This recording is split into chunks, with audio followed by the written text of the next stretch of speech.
Painted, Painless Learning. એ હાલો, કેમ છો dear students? હું છું તમારો દોસ્ત મેઘાણી સર. સ્વાગત કરું છું તમારું પેન્ટેડ લર્નિંગમાં. સૌપ્રથમ તમારો આભાર વ્યક્ત કરું છું કે તમારા બધાના સપોર્ટના કારણે આપણે 1,40,000 સબસ્ક્રાઈબર પહોંચવા આવ્યા છીએ. માત્ર 200 સબસ્ક્રાઈબર ઘટે છે. અને સૌથી સારી વસ્તુ એ છે કે ભાઈ આજથી 1 વર્ષ પહેલાં આપણને શું કહેવાય કે 28% લોકો સબસ્ક્રાઈબ કરતા હતા, આપણા વિડીયોઝ જોતા હતા, એમાંથી 72% સબસ્ક્રાઈબ નહોતા કરતા. એ રેશિયો વધીને હવે 35% થઈ ગયો છે કે 35% લોકો આપણા વિડીયોઝ જોવે છે, ચેનલ સબસ્ક્રાઈબ કરે છે. અને જે લોકોએ હજુ સુધી ચેનલ સબસ્ક્રાઈબ ન કરી, બધા કરી નાખો, વિડીયો લાઈક કરી નાખો. તમારા માટે હું લઈને આવી ગયો છું બ્રેકિંગ ન્યૂઝ. ધોરણ 10ના ગણિતની બ્લુ પ્રિન્ટ ચેન્જ થઈ ગઈ છે. શું આવશે આ વર્ષની નવી બ્લુ પ્રિન્ટની અંદર અને એમાં શું ચેન્જ છે, અને અત્યાર સુધી જે તમે નથી ભણ્યા ને એ પહેલી વખત ભણવાનું આવશે. જે અત્યાર લગી તમે કોઈ નથી કર્યું, અને તમારી અત્યાર સુધી જેટલી સિનિયર બેચ ગઈ છે, ગુજરાત બોર્ડની અંદર એક નવો કન્સેપ્ટ આવવા જઈ રહ્યો છે. અને નવા કન્સેપ્ટની આપણે ચર્ચા કરવાના છીએ. અને એ કન્સેપ્ટ માત્ર ચર્ચા નથી કરવાનો, એ હું તમને શીખવી છે ખરો. બરાબર ને? તો ચેનલ સબસ્ક્રાઈબ કરી નાખજો. ચલો, હવે શું અત્યારની બ્લુ પ્રિન્ટ છે? તો ભાઈ બેઝિક ગણિત અને સ્ટાન્ડર્ડ મેથ્સ આવી રીતના હતું. ગયા વર્ષ અને એના પહેલાના વર્ષમાં એવો નિયમ હતો કે જે લોકોને સાયન્સમાં એ ગ્રુપ રાખવું છે ને સ્ટાન્ડર્ડ મેથ્સ રાખે, બાકી બધા બેઝિક મેથ્સ રાખે. ઓકે, પણ ગયા વર્ષે એ નિયમે ચેન્જ થયો કે ભાઈ તમે સ્ટાન્ડર્ડ મેથ્સ રાખ્યું હોય કે બેઝિક રાખ્યું હોય, એ ગ્રુપ એ લઈ શકશો. બી ગ્રુપ એટલે જે બેઝિક રાખ્યું હોય ને એ ગ્રુપ રાખી શકે. એટલે એમાં કંઈ વાંધો હતો નહીં. તમારે સ્ટાન્ડર્ડ રાખવું હોય તો સ્ટાન્ડર્ડ રાખો, ને બેઝિક રાખવું હોય તો બેઝિક રાખો. ઓકે, હવે પાછો નિયમ ચેન્જ. પહેલાં જોઈ લો આ બ્લુ પ્રિન્ટ કઈ રીતના હતી. બેઝિક અને સ્ટાન્ડર્ડ મેથ્સ વાળાને અભ્યાસક્રમ એક જ છે. ફરક શું છે? તો કે ફરક એ હતો કે જે ઇઝી ચેપ્ટર છે, દાખલા તરીકે સંભાવના, તો એ બેઝિક મેથ્સ વાળાને 14 માર્ક્સનું, આંકડાશાસ્ત્ર તો એ 16 માર્ક્સનું, આ 10 અને 8 18 માર્ક્સનું, ઓલું 2 30 અને આ બેના થઈને 18 માર્ક્સ થયા. તો બેઝિક મેથ્સ વાળાને ઇઝી ચેપ્ટર વધુ માર્ક્સના, અથવા તો એમ કહી શકું કે કોમર્સમાં અને આર્ટ્સમાં, આંકડાશાસ્ત્રમાં કોમર્સમાં આંકડાશાસ્ત્ર આવે, એટલે કે કોમર્સ અને આર્ટ્સમાં જે ચેપ્ટર ફ્યુચરમાં કામ આવવાના છે એ વધુ માર્ક્સના, અને જે ચેપ્ટર સાયન્સમાં કામ આવવાના છે, જે કોમર્સ વાળાને આગળ આવવાનું જ નથી, જેમ કે 8મું ચેપ્ટર, બરાબર ને, ત્રિકોણમિતિનો પરિચય, તો એ બેઝ આગળ કોમર્સ વાળાને આર્ટ્સ વાળાને આવવાનું જ નહોતું. તો એ ચેપ્ટર 6 માર્ક્સનું અને 2 માર્ક્સનું 8 માર્ક્સનું થઈ ગયું. પણ સ્ટાન્ડર્ડ મેથ્સ વાળાને આવવાનું છે સાઇન થીટા કોસ થીટા, એટલે કે એ ગ્રુપ જે વિદ્યાર્થી કરવાનું છે એને આવવાનું છે, એટલે એ 11 માર્ક્સનું રાખ્યું. એવી રીતના પુષ્ઠફળ અને ઘનફળ તમે જોઈ લો. ભાઈ કઈ ગયું અહીંયા પુષ્ઠફળ અને ઘનફળ, તો એ 6 માર્ક્સનું હતું, અહીંયા 12 માર્ક્સનું છે, કારણ કે એ આગળ 11થમાં અને 12થમાં એ ગ્રુપમાં આવવાનું છે, એટલે એ માર્ક્સ વધારે રાખ્યા એ ચેપ્ટરના. સમજાણું? અને બેઝિકલી એ ચેપ્ટર થોડાક હાર્ડ હોય, અને જે કોમર્સમાં આવવાવાળા છે આંકડાશાસ્ત્રમાં, એ ચેપ્ટર થોડાક ઇઝી હોય. આવી રીતના હતું. પણ અહીંયા એક પોઈન્ટ હજી મિસિંગ હતો. શું? ભાઈ સીબીએસઈ વાળા જે એક્ઝામ લે છે, એ એક્ઝામની અંદર ધોરણ 10ના વિદ્યાર્થીઓને કેસ સ્ટડી પૂછે છે. અને ગુજરાત બોર્ડની જે આપણે એક્ઝામ આપીએ છીએ એમાં કેસ સ્ટડી જેવું કંઈ આવે જ નહીં. તો હવે એવું આવવા જઈ રહ્યું છે કે તમારા લોકોને જે 80 માર્ક્સનું પેપર છે એમાં 4 માર્ક્સની કે 6 માર્ક્સની કેસ સ્ટડી આવશે.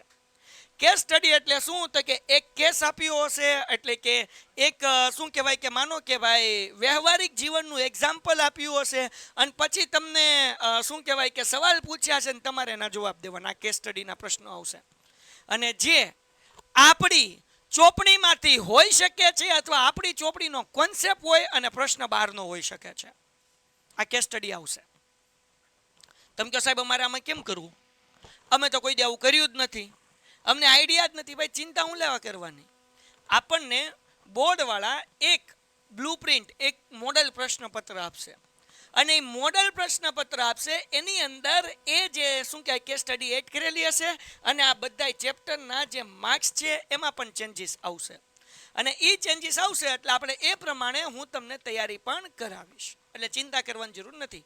ટૂંકમાં કેસ સ્ટડી એ એવું છે કે જે આપણે સ્ટેટ બોર્ડની અંદર નહોતું, સીબીએસઈમાં હતું, આઈસીએસસીમાં હતું. વિશ્વના બીજા બધા દેશો પણ પોતાના વિદ્યાર્થીને કેસ સ્ટડી પૂછે છે, અને એ કેસ સ્ટડી હવે આપણને પણ આવવા જઈ રહ્યું છે. તો આપણે આને નેગેટિવ નથી લેવાનું, બી નથી જવાનું કે શું કરશું ને કેમ કરશું ને કઈ રીતે કરશું. આમ બધા છીએ ને ભાઈ, આમ છીએ. તમારા ટીચર છે, તમારા સ્કૂલના ટીચર છે, હે ને? તમે કોઈ કોચિંગમાં જતા હો તો એના ટીચર છે. ઓનલાઈન અમે બેઠા છીએ ભાઈ, અમે તમને બધું કરાવશું.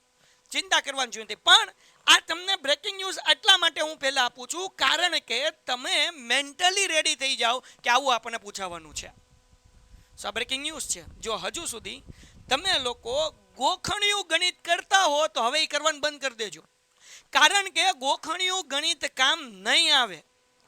બરાબર, તમારે તમારો બુદ્ધિનો ઉપયોગ કરીને તમારે વિચારવું પડશે કે ભાઈ આ દાખલાની અંદર કયું સૂત્ર મૂકવું. આ વખતેની જ વાત કરું, બેઝિક મેથ્સના પેપરની અંદર પહેલો જ MCQ, અગર તમે પેપર સોલ્યુશન ન જોયું તો જોઈ આવજો. બધાએ મૂક્યું છે, આપણે પણ મૂક્યું છે પેપર સોલ્યુશન્સ. તમે લખશો ધોરણ 10 પેપર સોલ્યુશન બોર્ડ એક્ઝામ 2025 અને પાછળ લખી નાખો પેન્ટેડ કે મેઘાણી સર એટલે આવી જશે. પહેલો જ MCQ જોઈ આવજો. ચોપડીમાં છે જ નહીં, પરંતુ એ પ્રશ્ન પૂછ્યો છે જે લોજિક આધારિત સવાલ છે, અને લોજિક જો તમે વાપરો તો તમને જવાબ આવડે, બાકી લોજિક ન વાપરો તો તમારા મોતિયા મરી જાય. તો આ તો એક MCQ હતો. હવે તો આવી કેસ સ્ટડી આવશે અને 4 થી 6 માર્ક્સની કેસ સ્ટડી હશે. ડન છે. હવે તમે એમ કહો સાહેબ અમારે ગણિતમાં સ્કોર કરવું હોય, આવી કેસ સ્ટડી શીખવી હોય, નવી બ્લુપ્રિન્ટ આવે એ પ્રમાણે તૈયારી કરવી હોય તો તમારે આગળ ઓપ્શન છે પેન્ટેડ એપ્લિકેશન. આપણે ઓલરેડી ડેમો લેક્ચર મૂકી દીધો છે ચેમ્પિયન બેચનો. જો તમારે ચેમ્પિયન બનવું હોય, તમારે ટોપર બનવું હોય, તમારે રેન્કર બનવું હોય તો તમારી આગળ ચાન્સ છે. તમે પેન્ટેડ સાથે નથી જોડાયા તો જોડાઈ જાઓ. હું ગેરંટી આપું છું કે ઓછામાં ઓછો 3 વખત તમારો સિલેબસ પૂરો થશે. ગયા વર્ષે મેં ગણિતમાં 3 વખત પૂરો કર્યો હતો અને આ વખતે પણ અમે એવું પ્લાનિંગ કરી રહ્યા છીએ કે એક વખત આખું ગણિત, બીજી વખત બ્લુપ્રિન્ટ અને ત્રીજી વખત પેપર સોલ્યુશન મેગા સેશન એવી રીતના કરાવશું. ઓછામાં ઓછા બધા સબ્જેક્ટ 3 વખત પૂરા કરશું. અને આ ચેમ્પિયન બેચ છે ને બાપુ, અમારી સાથે જે વિદ્યાર્થી જોડાઈ ગયા છે ને એ વિદ્યાર્થીને આટલો સંતોષ છે ને કે એના પેરેન્ટ્સ ફોન કરીને અમને કહે છે કે ભાઈ મારા છોકરાને ગણિતમાં 9મા ધોરણમાં સાવ ઓછા માર્ક્સ હતા, તમારી સાથે જોડાયા પછી ખૂબ રિઝલ્ટ ઇમ્પ્રૂવ થયું છે. અને એવા પણ વિદ્યાર્થી છે જે 9મા ધોરણમાં 80માંથી 80 માર્ક્સ આવ્યા હોય અને બોર્ડની અંદર એ સારું પરિણામ આવ્યું હોય. એવું લાસ્ટ યર થયું છે ને આ વખતે રિઝલ્ટ આવશે એટલે તમે જોશો. તો તમે કહો સાહેબ અમારે જોડાવવું હોય તો ડિસ્ક્રિપ્શનમાં લિંક આપી છે, પેન્ટેડ એપ્લિકેશન ડાઉનલોડ કરો, જેમાં ગણિત, વિજ્ઞાન, સમાજ, ઇંગ્લિશના લેક્ચર હોય છે. રોજ 2 કલાકના લેક્ચર હોય છે. 7:30 ને 8:30 વાગ્યાનો ટાઈમ હોય છે. લાઈવ લેક્ચરની અંદર આપણે ડાઉટ સોલ્વ કરાવીએ છીએ. પેન્ટેડ આપણે PDF મટીરિયલ આપીએ છીએ. મોડલ પ્રશ્નપત્ર અમે તમને સોલ્વ કરાવશું. MCQ test, WhatsApp support, IMP પ્રશ્નની update, 3D, 3D animation videos અને બોર્ડની બ્લુપ્રિન્ટ ચેન્જ થશે તો નવી બ્લુપ્રિન્ટ પ્રમાણે જોરદાર જબરદસ્ત જક્કાસ તૈયારી કરાવશું. તો આ વિડીયો જો તમે અહીંયા સુધી જોયો હોય અને સબસ્ક્રાઇબ કરવાનું બાકી હોય તો કરી લેજો, વિડીયો લાઈક કરી લો. અને પેન્ટેડ એવી ચેનલ છે કે જે તમારા માટે કામ કરે છે. આખી ટીમ રાત દિવસ એક કરીને તમારા માટે લડે છે. તો હજુ સમય છે પેન્ટેડ સાથે જોડાવાનો. ચેનલ સબસ્ક્રાઇબ કરો, વિડીયો લાઈક કરો અને તમારા બધા મિત્રોને શેર કરી દો અને કહો કે બ્લુપ્રિન્ટ ચેન્જ થાય છે. મળીએ છીએ નેક્સ્ટ વિડીયોમાં. ત્યાં સુધી ગુડ બાય એન્ડ ધન્યવાદ. Painted, Painless Learning.